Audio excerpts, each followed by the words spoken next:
Now, imagine a band that fused classical music's complexity with energy of rock and the soul of jazz without ever really becoming a household name.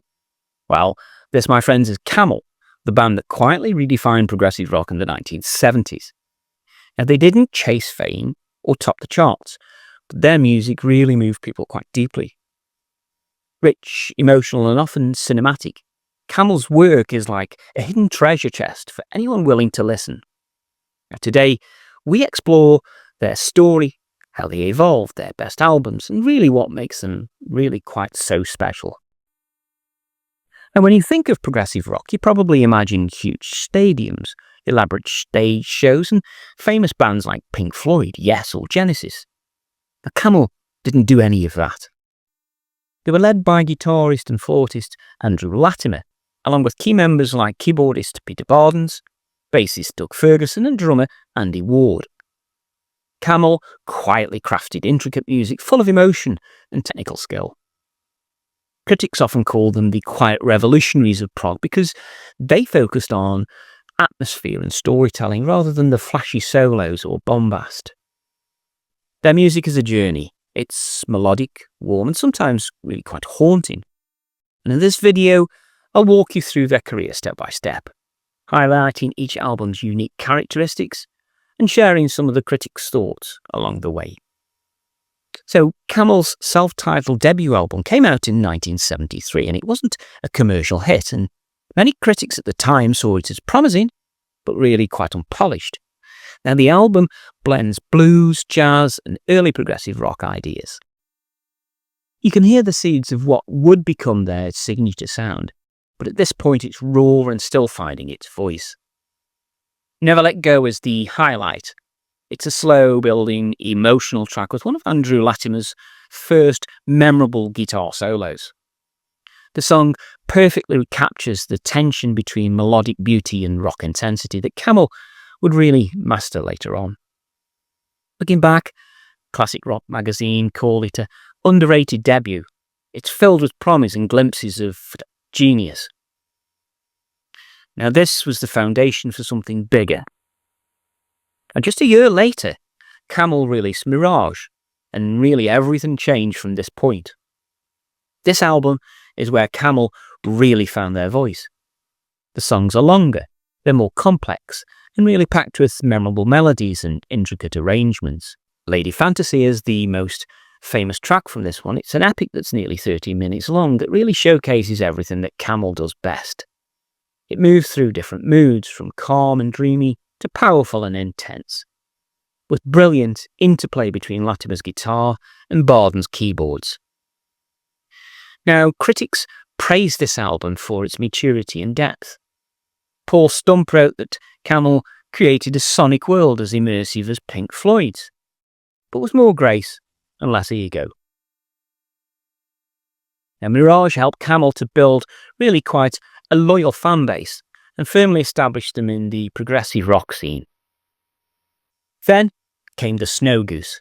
This was a daring project that took Camel in a new direction.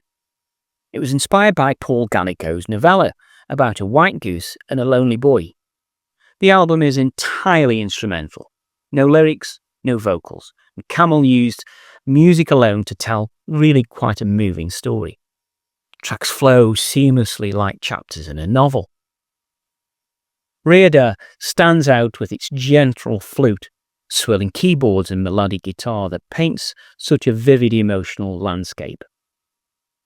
Though Gallico himself reported he disliked the album, fans and critics loved its ambition and beauty. Now, it charted well in the UK, and Camel even performed it live with the London Symphony Orchestra.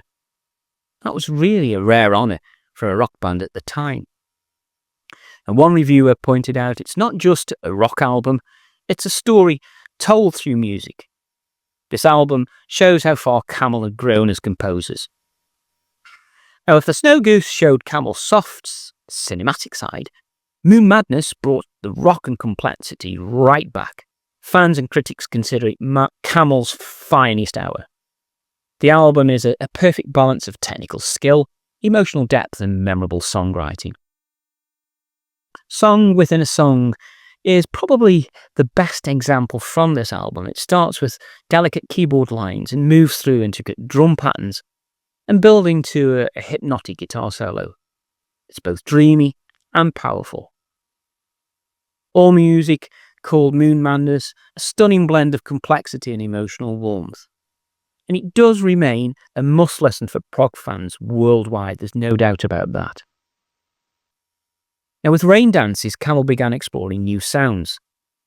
They brought in Richard Sinclair from the Canterbury scene band Caravan on bass and vocals, and this added a fresh jazz and folk influence. The album also featured guest keyboards Brian Eno on one track, really showing how experimental we were willing to get. Highways of the Sun is probably the catchiest song here. It's lighter and more accessible than their earlier work, but still unmistakably Camel. As some longtime fans were unsure about the shift towards this softer, jazzier music. Critics were divided, but many admired the band for taking risks and refusing to repeat themselves. Breathless, when this came out, was a more polished and smoother than many of the past Camel albums, and this leaning into pop and jazz rock. Echoes is the emotional heart of this album. It's a slow, atmospheric piece. It's full of delicate keys and Latimer's expressive guitar work. Now, this album marked the end of an important chapter. Pete Bardens, Camel's talented keyboardist and co-founder, left after its release. His partnership with Latimer had shaped Camel's unique sound. Now, while some missed the earlier prog edge, others appreciated the band's evolving style and the mature songwriting on Breathless. Now, despite its odd titles, the album I Can See Your House From Here features some of Camel's most powerful music. Ice is a near 10-minute instrumental track that slowly builds tension through a mix of haunting melodies and stunning guitar solos. It's really a deeply emotional piece. It's like the frozen landscape slowly thawing through sound. Now, at the time, critics were confused by the album's fusion influence, but overall, I think the fans embraced this bold direction. Today, it's seen as one of Camel's most memorable moments. It really is.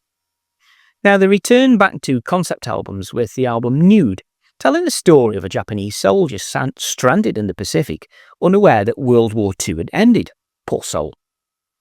Now, this album mixes vocals and instrumentals to explore real themes of isolation, loss, and hope.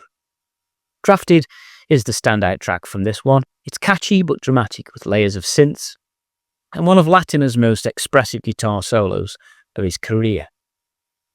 Critics saw this album as a return to form and a mature work that combined Camel's storytelling with emotional powers. It's considered one of the last great albums of their classic era.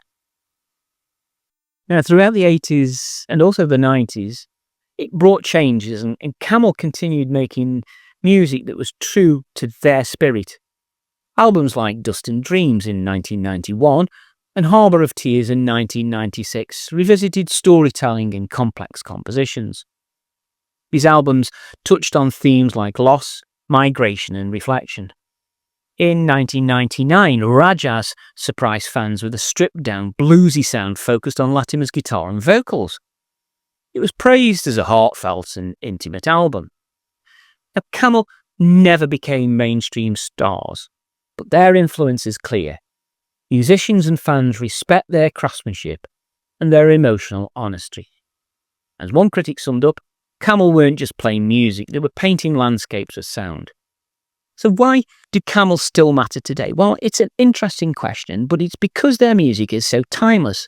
It's rich with emotion, melody and storytelling.